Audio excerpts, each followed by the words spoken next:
I told my sister that if she sets foot inside my nephew's wedding, I'll drag her out of it myself. Family thinks I'm the arsehole. Longtime lurker. I never thought I would make a post, but I'm angry and not thinking clearly. I also apologize in advance. I'm a brute and don't mince words. I'm 47F. My nephew Joey 21 is getting married in 2 weeks, and his mother Judy 45 is trying to come. But I've adamantly told her not to because of how much SHT she's put him through in recent years. When Joey was 18, he was in a car crash with his father.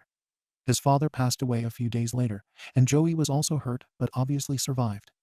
I know all of this was triggered by my sister's grief, and I am trying to be mindful of that. First, she purposely missed his high school graduation because she couldn't imagine being there without his father. Joey was understanding, and thankfully, me and his girlfriend's now fiance's family were there for him. Judy insisted on still hosting a graduation party a week or so later. I wasn't able to get there until towards the end.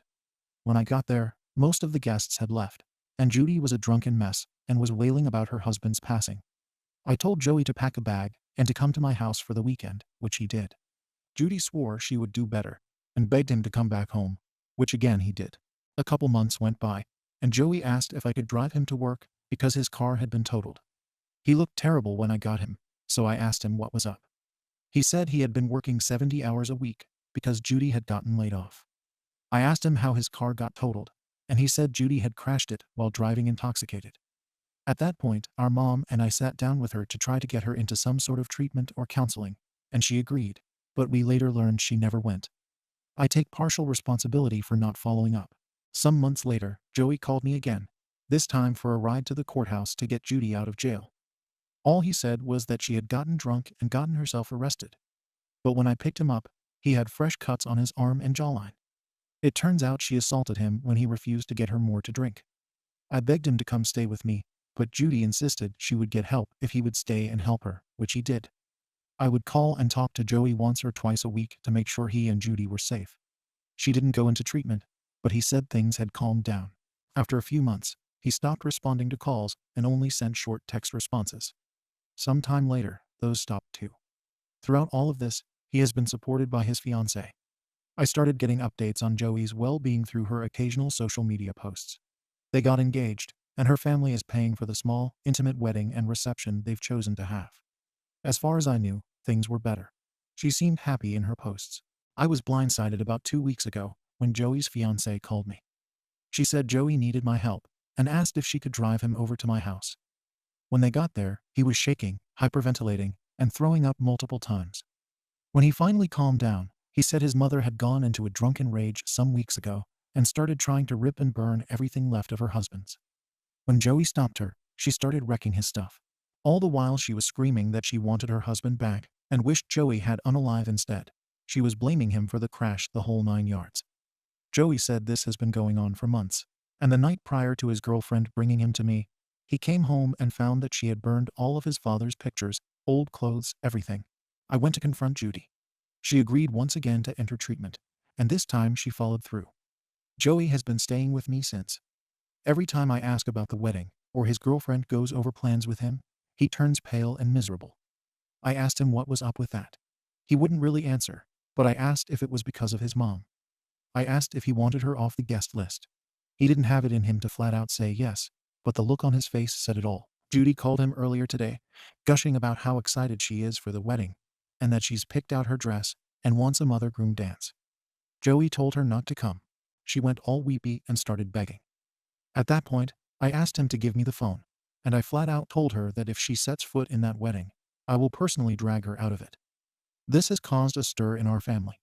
Our other siblings think I have influenced Joey, and I should convince him to let her come if she promises to behave. I told them all that since they've helped him very little and don't know his side of things, they can kiss my arse. AITA. Relevant comments. Will there be alcohol at the wedding? It will be a dry wedding. Joey won't go near alcohol for obvious reasons, and his fiancée is a sweet religious type. That said, I worry Judy would show up already hammered. The accident, and who was driving? Unfortunately, Joey was driving when they were hit, but the crash was 100% not his fault. His father was on blood thinners and had internal injuries. He just lost too much blood and couldn't recover. Joey broke his wrist and had some burns from the seatbelt, but was otherwise fine. Why didn't anyone ask Joey to move in with them? until his mom got help. No judgment at all, hon. He was invited to stay with me every time. I'd try to talk him out of going back while trying to walk that fine line between him being an adult, but also still young. Is he in a rush to get married to get away from his mom? I don't believe so. He's been with his fiancée since they were 16. Despite his circumstances, he knows what he is doing. They planned on having a longer engagement, but logistically, they're in a position to just do the darn thing, though yes, they are both young. Where was the support for your sister in all of this? It seems like she was just told to get therapy, but nothing else. I'm glad you asked, and I don't think it's controversial at all. There was support for her. I lived with them for the first 2 weeks to help her take care of the house and its arrangements. We have 2 other siblings who visit periodically. She was very quick to insist that she no longer needed help after that. We backed off. Similar to Joey in this situation, she would call if she needed to talk or needed the house cleaned or anything. But those became less and less until help was met with frustration. I think all of that was normal. Extra support was offered during holidays and anniversaries. When it became obvious she needed help beyond me, we suggested therapy, as that's all we knew to do at that point. And I agree that I lack sympathy for her now. What I did have has been buried in anger for how she's treated Joey and his fiancée. She has been nothing but cruel to that girl, which is weird to me because she is angry at her for taking away her boy, but is equally driving him away. It's all a mess. But right now, I only have the strength and patience for Joey and his fiancée. TW, self-harm. Could her driving while drunk and her crash be an attempt on her own life? She denies it. But Joey and I both think the Dewey crash was an attempt. Including this response to someone saying Ash from OP because I liked it. Friend, you could have called me an unsympathetic B-word, and I would not have been offended. I understand nuance. All is well. Update.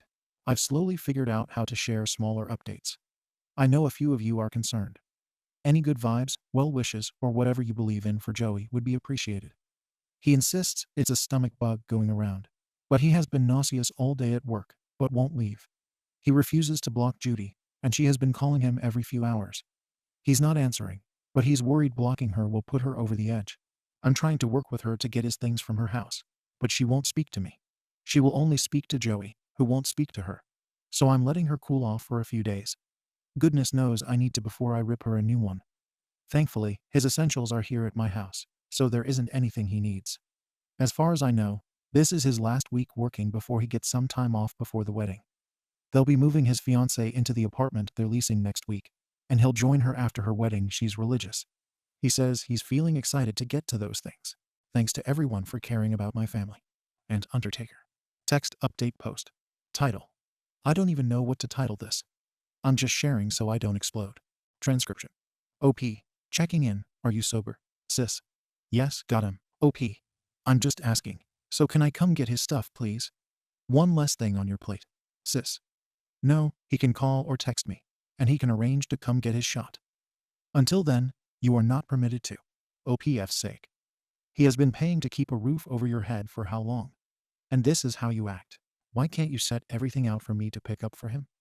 Then you don't have to see either of us. I know you're going through a hard time too, but you're making it harder for no reason. Sis. A hard time. My son won't let me come to his one and only wedding, and you're backing him up. So I'm having a very hard time. OP, okay. You're having a very hard time. I can't even imagine. He is also going through a hard time. He's been throwing up sick at work for 2 days to pay your bills after you told him he would be better off unalive to you. As his mother, you're going to leave me no choice but to come with the effing police to get his stuff. Sis. I don't give a F. I want to talk to my son. OP. Well, he doesn't want to talk to you. I'll be around with some officers this weekend. Let me know if you change your mind. For once, I wish you would think of your son. Sis. Tell him to think of and call his mother. OP. I'm not doing that. If you want to talk to him, then get your effing SHT together. Update comments on the OG post. I wish they would postpone the wedding. I wish they would too. Joey is convinced he can pull himself together for it. I asked if they could, and he said his fiancée's parents would forfeit their deposits on everything: the venue, catering, etc. We'll see. I'm hoping it can still be a great day for them. More info and therapy. The more I talk to them both about it, the more I think that once the wedding got to be about a month out, Judy lost it and started dragging Joey down with her. He held it together until he just couldn't. Now they're too far in to push anything back. His soon-to-be Phil is connecting him with a good therapist. His Phil and Mill are absolute saints. Has her sister had a mental health evaluation or any updates on her? I know she's been sober for a couple of weeks, which means the most recent rage, the one that sent him over the edge, was not fueled by alcohol, and she's supposed to be following up with a rehab program. She won't be inpatient, but I'm convinced that's what she needs. Update. Firstly, thank you so much. I did not expect anything but a couple responses with some thoughts, and instead I got an overwhelming flood of encouragement and support for my nephew and me. Things have still been hard, but I'll try to be brief. First, Joe spent 2 days stomach sick, but kept working so he could pay his mom's mortgage one more time, so that was lovely for him. Judy and I went back and forth about trying to get his things back. I was planning on going with Joey to get his things with the police yesterday. The police said Joey had to be there since it's his property. However, Judy insisted that she had taken everything to a dumpster and not to bother. I asked Joey what he wanted to do in case she was lying, and he said not to go since there wasn't anything very valuable or that he couldn't live without. Then she had the nerve to text him last night, asking him one more time to reconsider allowing her to come to her wedding. When he didn't respond, she said he was not just being hateful to her, but also to his late father because, as she put it, having me there is like having him there in spirit. Joey said no and finally put his foot down, telling her that her bills were paid for the month and that he's blocking her. I sent her a hell of a message myself that I don't regret and haven't heard from her at all today. I will not be blocking her. Despite how some readers might feel, I do care about her and want to check in to make sure she is safe. Joey's been moving his fiancée into their apartment today. I've checked in a couple times, and he says it's going well. Sent me a picture of them smiling with moving boxes as proof. And for anyone wondering, I have asked a friend who is a retired officer to come to the wedding to watch for her. Granted, she doesn't have a car right now. The venue is also aware. I feel okay about that, but honestly, I feel like I am going to have a hard time watching the ceremony and not being out there myself keeping watch, but I am going to try my damn hardest. Judy knows not to cross me like that, so I know seeing me at the door will turn her away. But hopefully, that won't even be necessary. Relevant comment. What is up with the rest of your family? And do they know how bad it has gotten? To them, anything that's not in front of their goddamn faces doesn't exist. They live in their own worlds. Post of text from Joey. Title. Possibly my nephew's last text from or to his mom, and my response to her context in other posts. Transcription. Mother. Keeping me out of your wedding day is just like keeping your dad and his memory out of spirit. So you're not just being hateful to me. You're being hateful to him. Think about that while you still have time to, for F's sake. Joey. Okay, that's fine. Mortgage and cell phone bills are paid for January. Utilities too. I'm blocking you now. I hope you get help. Bye, Mom. OP's final text to her sister. If there are any photos left that you did not burn of you all as a family when Jay was young, please take some time to look at them. Then imagine someone hurting that sweet little boy you both loved, because that's exactly what you've been doing all these years. His father would be crushed.